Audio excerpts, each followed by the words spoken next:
जय हिंद, वंदे मातरम। प्यारे साथियों, सभी साथियों को मेरा प्यार भरा नमस्कार। स्वागत करता हूं आप सभी का साथियों आज की क्लास में। और आज पढ़ने वाले साथियों रस का स्वरूप। रस के स्वरूप की लगभग साथियों 10 से 9-10 विशेषता है। इन 9-10 विशेषता को आपने मैंने जैसे बताया ऐसा ही भी याद कर लिया साथियों, तो इससे संबंधित कोई प्रश्न आता है तो वो किसी भी प्रकार से गलत नहीं जाएगा साथियों। इन 10 विशेषताओं को मेरे हिसाब से बिल्कुल कंठस्थ कर लीजिएगा। और मैं मानता हूं साथियों को आर्ट्स विषय से जो भी तैयारी करने वाले हैं, यदि आपको कंठस्थ याद है साथियों तो अपना एग्जाम क्लियर होगा, और एक कंठस्थ याद नहीं है साथियों तो अपना एग्जाम क्लियर नहीं होगा। मेरा मानना तो ऐसा है साथियों। बाकी आपका क्या मानना है वो आप पर निर्भर करता है साथियों। मेरी सलाह माने तो आप प्रत्येक चीज को कंठस्थ कर लीजिएगा साथियों। जिस प्रकार से हमें स्कूल में प्रार्थनाएं याद होती है साथियों, उसी प्रकार से आप प्रत्येक चीज को याद कर लीजिएगा। पहले दूसरी बात साथियों, यदि आप नोट्स तैयारी कर रहे हो साथियों, तो नोट्स में जितनी इंपॉर्टेंट लाइन पहली लाइन होती है साथियों, उतनी ही नोट्स की अंतिम लाइन भी उतनी ही इंपॉर्टेंट होती है। इसलिए साथियों नोट्स यदि पढ़ रहे हैं तो इसमें कोई भी चीज छोड़ने लायक नहीं है साथियों, सभी चीजें याद करने लायक होती है। और आप यदि किसी पासबुक से तैयारी कर रहे हैं तो साथियों वो बात फिर अलग होती है। तो एक बार पुनः मैं आप सभी साथियों का स्वागत करता हूं आज क्लास में। और साथियों बने रहिएगा अंत तक, बड़ा मजा आएगा, आनंद आएगा, और आपको मैं रस का स्वरूप पूरा याद करा दूंगा। दूसरी बात साथियों, यदि आप ये जो मौका है, वैकेंसी आपकी आने वाली है साथियों, और वैकेंसी यदि आ जाती है, निश्चित रूप से वैकेंसी आएगी, ये लाभ आप जो अवसर प्रदान करता है ऊपर वाला साथियों वो बार बार नहीं करता है। इसलिए साथियों स्वामी विवेकानंद जी ने क्या कहा कि उठो जागो और जहां तक मत रुको, वहां तक जहां तक अपने लक्ष्य की प्राप्ति नहीं होती है। तो साथियों बिल्कुल मत रुकिएगा, आप जहां तक अपने लक्ष्य की प्राप्ति नहीं होती है लगातार कड़ी से कड़ी मेहनत करिए रहिएगा साथियों। मेहनत के आगे तो ऊपर वाला भी झुकता है साथियों। तो इस प्रकार से मेहनत करनी है साथियों को, ऊपर वाला भी अपने पास आए और उन्हें ले तेरी नौकरी में तुझे प्रदान करता हूं साथियों। दूसरी बात एक और है साथियों, वो बाद में बात करेंगे। तो हम क्लास को शुरू करते हैं साथियों। क्लास में अपन पढ़ेंगे आज रस का स्वरूप साथियों। देखिएगा प्रिय साथियों, रस के स्वरूप के विषय में अपन बात कर रहे हैं। तो रस के स्वरूप की केवल विशेषता अपना विशेषता कर रहे हैं। विशेषता लगभग इसकी ज्यादा विशेषता नहीं है, 10 विशेषता है साथियों। 10 विशेषता भी आपने याद कर ली है साथियों। तो मेरा मानना है कि रस से संबंधित आपका कोई, ये रस के स्वरूप से संबंधित आपका कोई भी प्रश्न गलत नहीं जाएगा, बिल्कुल आपको याद हो जाएगा। बस आप साथियों ये जैसी विशेषता बताई, इन विशेषता को आप याद कर लीजिएगा, बिल्कुल आपको कंठस्थ हो जाएगा। और दूसरी बात साथियों जो भी बात कर रहे थे वे बात आपको बताऊं मैं कि सफलता कोई सहयोग नहीं है। सफलता कोई सहयोग नहीं साथियों। सफलता जो प्रयास करता है उसे ही सफलता मिलती है। आप सोचते हो कि सफलता सहयोग से मिल जाती है साथियों, कभी सफलता सहयोग से नहीं मिलती है। इसलिए साथियों बिल्कुल आप अपनी तैयारी को इतनी जोर से करें साथियों कि जब भी रिजल्ट आए साथियों तो उस समय पूरा परिवार खुशी से झूम उठे साथियों। इसी आशा और अपेक्षा रखता हूं मैं आपसे। बात करते हैं रस के स्वरूप के विषय में। तो प्रिय साथियों रस का जो स्वरूप दिया है वो आचार्य विश्वनाथ द्वारा एक सूत्र दिया, एक श्लोक दिया गया है साथियों। रस की व्याख्या की गई उनके द्वारा संस्कृत में। उस संस्कृत की व्याख्या हम हिंदी में करते हैं साथियों, क्योंकि हम पढ़ रहे हैं हिंदी काव्य शास्त्र। यदि संस्कृत काव्य शास्त्र पढ़ते हैं तो उसी सूत्र के माध्यम से व्याख्या करते हैं, लेकिन उस सूत्र का यहाँ पर पढ़ते हैं हम हिंदी अनुवाद साथियों। तो रस का स्वरूप है आचार्य विश्वनाथ के अनुसार है। आचार्य विश्वनाथ ने एक और वाक्य कहा रस का काव्य की परिभाषा देते हुए। क्या कहा प्रिय साथियों कि वाक्य रसात्मक काव्यम। ये किसका वाक्य है? ये आचार्य विश्वनाथ का क्या है? वाक्यम रसात्मक काव्यम। ये वासे व्यादना आचार्य विश्वनाथ, वासे विश्वनाथ। यदि वाक्य रसात्मक काव्यम आता है तो ये कहा आचार्य विश्वनाथ ने। तो आप आचार्य विश्वनाथ का ध्यान रखना साथियों कि वाक्य रसात्मक किसने कहा। तो वाक्य रसात्मक जो नाम दिया ये आचार्य विश्वनाथ ने दिया प्रिय साथियों। तो हम बात कर रहे हैं यहाँ पर रस के स्वरूप के विषय में। तो रस के स्वरूप की पहली विशेषता आती है, रस सत्व उद्रेक है। सत्व उद्रेक है यानी कि रस सात्विक भावना को उत्पन्न करने वाला है।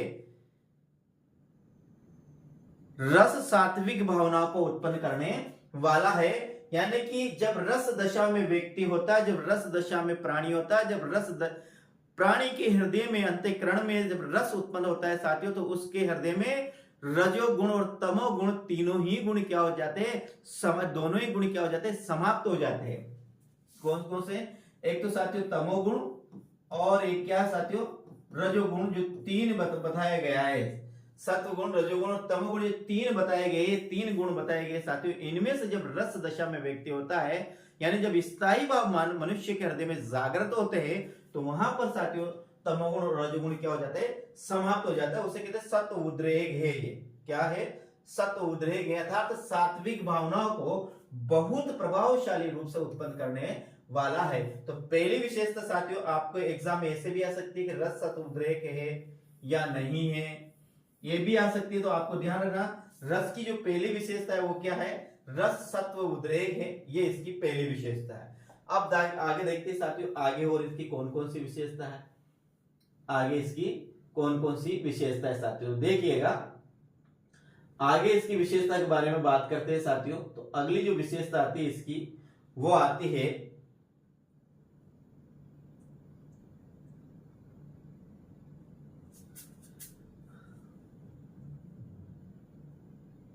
देखिएगा साथियों, अगली जो विशेषता की बात करते हैं अपन, तो यहां पर अगली विशेषता रस अखंड है। क्या है? रस अखंड है।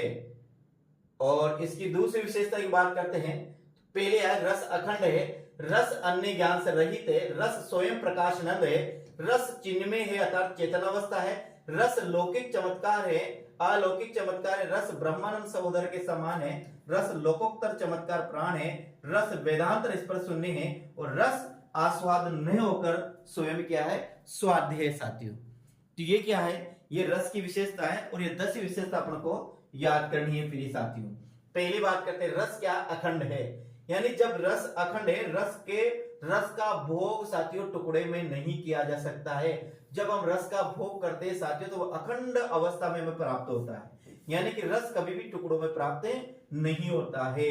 यानी कि जब व्यक्ति के हृदय में रस उत्पन्न होता है, यानी ध्यान रखिएगा, जिसे हम लौकिक भाषा में क्या कहते हैं, आनंद कहते हैं साथियों। क्या कहते हैं? आनंद। उसी आनंद को इसमें काव्य शास्त्र में साथियों इस आनंद को रस नाम दिया गया है। क्या नाम दिया गया है? रस नाम दिया गया है। तो जब व्यक्ति के हृदय में रस उत्पन्न होता है साथियों, तो वह अखंडित अवस्था में होता है, यानी कि वो खंडित अवस्था में या टुकड़े टुकड़े अवस्था में वो प्राप्त नहीं होता है। इसलिए ध्यान रखना, रस पहला अखंड है, रस अन्य ज्ञान से रहित है। यानी जब व्यक्ति के हृदय में रस परिणित होता है, रस का जब जागरण होता है, तो उस समय व्यक्ति के हृदय में जितने भी ज्ञान है वो सब क्या तिरोभूत हो जाते हैं, तिरोहित हो जाते हैं, यानी समाप्त हो जाते हैं। उस समय रस के अलावा उसके हृदय में कोई भी भाव नहीं होता है। रस स्वयं प्रकाशनंद है, रस स्वयं प्रकाशशील है, उसे प्रकाशित करने की आवश्यकता नहीं है। जिस प्रकार सूर्य स्वयं प्रकाशित है, सूर्य दूसरे के प्रकाश से प्रकाशित नहीं होता है, स्वयं सूर्य प्रकाशित है जो दूसरों को प्रकाश देता है। उसी प्रकार रस साथियों तो स्वयं क्या है, प्रकाशशील है। ये दूसरे के प्रकाश से प्रकाशित नहीं होता है, ये अपने प्रकाश से दूसरे को प्रकाशित करता है। इसलिए ध्यान रखना, रस स्वयं प्रकाशानंद है। आगे हम इसकी बात करते हैं साथियों, तो अगली विशेषता आती है, रस क्या है, चिन्मय है। क्या है? चिन्मय का अर्थ होता है साथियों, क्या होता है? चिन्मय का चित्त प्लस में साथियों, चिन्मय होगा चित्त प्लस में। यथार्थ ये जब व्यक्ति के हृदय में उत्पन्न होता है, तो चेतन अवस्था में ही ये उत्पन्न हो सकता है साथियों। ये सुसुप्त अवस्था में, किसमें? सुसुप्त अवस्था में ये कभी भी, सुसुप्त अवस्था में ये कभी भी उत्पन्न नहीं हो सकता है साथियों। ये उत्पन्न होगा तो कब होगा? ये चेतन अवस्था में ही ये उत्पन्न होगा, इस बात को ध्यान रखना।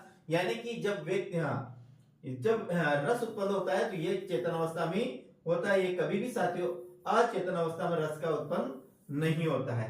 अगली बात कर, रस अलौकिक चमत्कार है, यानी रस क्या अलौकिक चमत्कार है, यानी इस लोक से परे, इस लोक से परे चमत्कार है। यानी कि हम नहीं समझ सकते कि ऐसा इस संसार में ऐसा चमत्कार नहीं है। रस को अलौकिक चमत्कार माना गया है।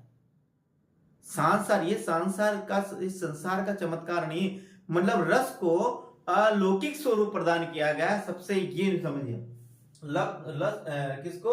रस को अलौकिक माना गया है, ये लौकिक नहीं है, अलौकिक माना गया है।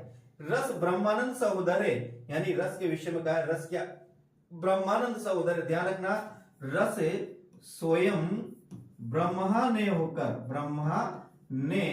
होकर क्या है साथियों, रस स्वयं ब्रह्मा ने होकर क्या है, ब्रह्मानंद सहोदर के समान है। रस स्वयं ब्रह्मा तो नहीं है, लेकिन ये ब्रह्मा से कम भी नहीं है। यानी भक्त को जितना आनंद भगवान को प्राप्त करने में आता है, भगवान को प्राप्त करने के बाद भक्त को जितना आनंद आता है साथियों, वही आनंद साथियों रस दशा में परिणीत आत्मा को भी उतना ही आनंद आता है जितना आनंद भगवान को प्राप्त करने में आता है। ऐसा कहना है आचार्य विश्वनाथ का साथियों, ध्यान रखना। तो रस क्या है, ब्रह्मानंद सहोदर है। आगे बात करते हैं, रस लोकोत्तर चमत्कार है, यानी इस लोकोत्तर चमत्कार या अलौकिक चमत्कार एक ही बात है।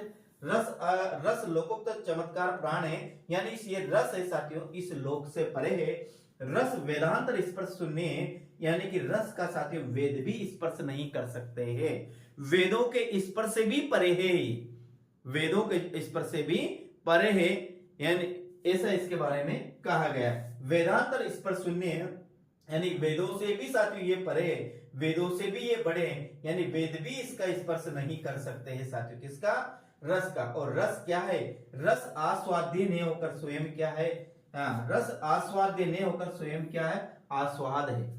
ध्यान रखना, आस्वाद्य नहीं होकर स्वयं रस क्या है, आस्वाद है साथियों। इस प्रकार से अपने ये विशेषता बताई साथियों, रस आस्वाद्य नहीं होकर स्वयं क्या है, स्वाद है। रस स्वयं स्वाद नहीं लेता है, जबकि ये स्वाद प्रदान करता है। रस आस्वाद्य नहीं होकर स्वयं क्या है, आस्वाद है साथियों। इस बात का ऐसे ध्यान रखिएगा। जैसे मान लेते हैं, जैसे कोई गुलाब जामुन है साथियों, तो गुलाब जामुन स्वयं स्वाद नहीं लेता है, ये दूसरों को क्या प्रदान करता है, स्वाद प्रदान करता है। इस प्रकार ध्यान रखना, रस स्वयं स्वाद नहीं लेता है, लेकिन ये दूसरों को क्या करता है, स्वाद प्रदान करता है। तो रस आस्वाद्य नहीं होकर स्वयं क्या है, स्वाद है साथियों। इस प्रकार से इसको याद करना, ये 10 विशेषता आपको याद करनी है रस की। 10 विशेषता को पहले है रस सत उद्रेक है, रस क्या है, सत उद्रेक है।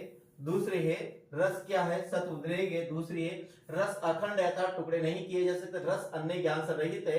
रस साथियों स्वयं प्रकाशनंद है, रस चिन्मय अर्थात चेतनावस्था है। रस अलौकिक चमत्कार है, रस ब्रह्मानंद सहोदर है। रस अलौकिक लोकोत्तर चमत्कार प्राण है। रस वेदांत स्पर्श शून्य है, और रस आस्वाद नहीं होकर स्वयं क्या है, स्वाद है। तो साथियों ये आज की क्लास थी, आप इनको जो 10 विशेषता है साथियों, ये 10 विशेषता को आप इन्हें ऐसे ऐसे भी याद कर लिया, बिल्कुल जैसी लिखी हुई है।